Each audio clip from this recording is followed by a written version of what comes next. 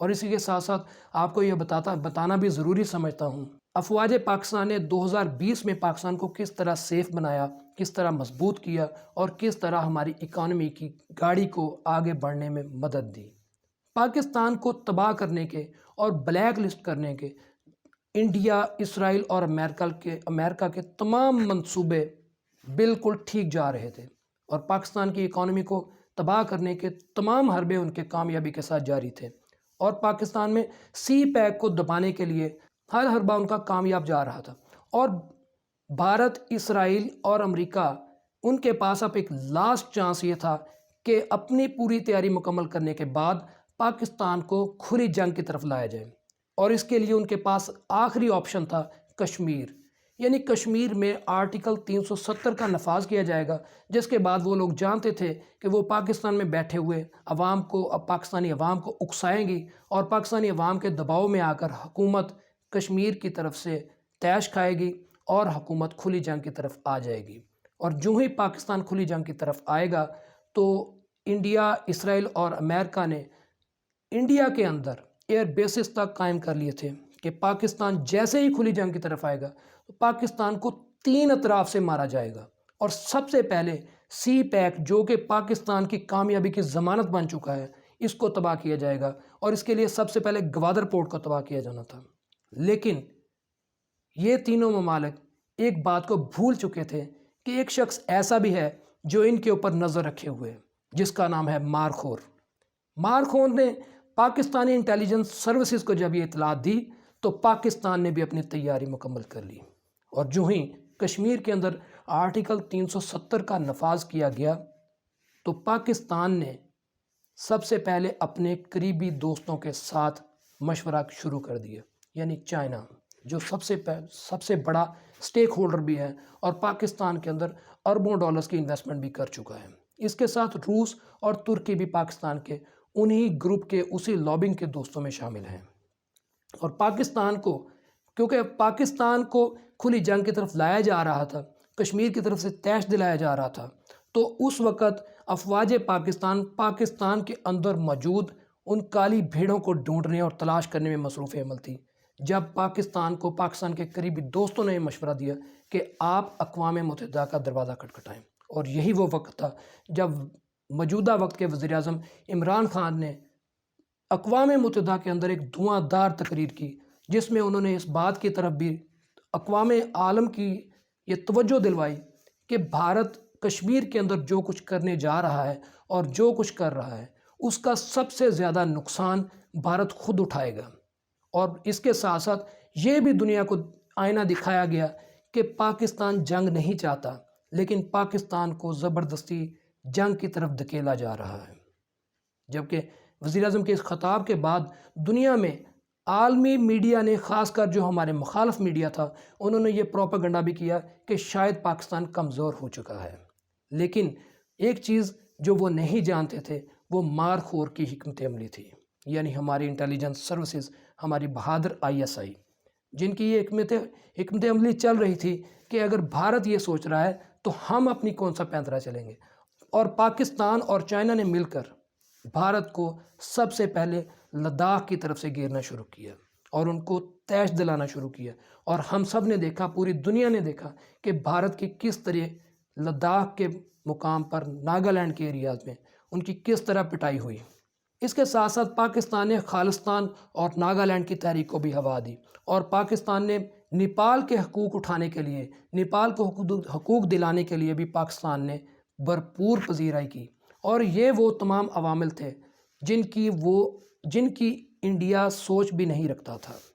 اور اس طرح ہوا یہ کہ کوا چلا ہنس کی چال، اور اپنی چال بھی بھول گیا۔ بھارت، وہ جو پاکستان کے راستے میں روڑے اٹکانے کے لیے ہر وقت تیار بیٹھا تھا، وہ خود اپنے ہی مسائل میں گرفتار ہو گیا، اور پوری دنیا دیکھ رہی ہے کہ خالستان کی تحریک نے وہ عروج حاصل کر لیا ہے کہ ان قریب آنے والے دنوں میں یہ تحریک پورے انڈیا کو نگل جائے گی۔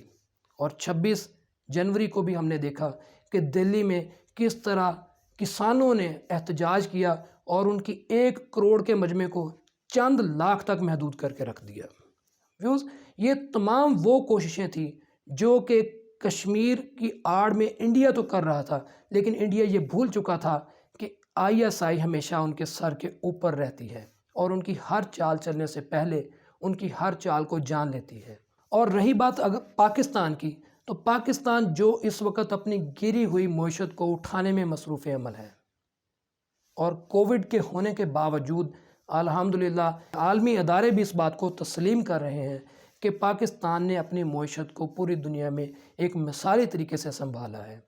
تو ویورز، یہ وہ تمام وجوہات اور صورتحال تھی جس کو پاکستان آرمی نے پس پردہ رہتے ہوئے سنبھالا، اور پاکستان میں وہ لوگ بھی اس وقت تک مصروف عمل ہیں کہ کسی طریقے سے پاکستانی عوام کو پاکستانی فوج کے خلاف اکسایا جائے کہ فوج ملک کے اندر انتشار پیدا کر رہی ہے، فوج ملک کی سیاست میں حصہ لے رہی ہے، حالانکہ ایسا کچھ نظر نہیں آ رہا۔ تو یہ تمام لوگ کس کی زبان بول رہے ہیں؟ یہ آپ بھی سمجھتے ہیں اور ہم بھی سمجھ رہے ہیں کہ پاکستان انشاءاللہ افواج پاکستان کے ہوتے ہوئے محفوظ ہے۔ اور رہی بات کشمیر کی، تو انشاءاللہ کشمیر بھی آزاد ہوگا، پاکستان بھی خوشحال ہوگا، اور انڈیا کا غرور بھی خاک میں ملے گا۔ اور وہ دن دور نہیں کہ جب واقعی پاکستان دنیا میں ایک معاشی ہب کے طور پر اپنا کردار ادا کر رہا ہوگا۔ اور وہ لوگ جو پاکستان میں افواج پاکستان کے خلاف اپنی بکواسیات لے کر آئے ہوئے ہیں، شاید وہ یہ بات بھول چکے ہیں کہ افغانستان، عراق، لیبیا اور شام،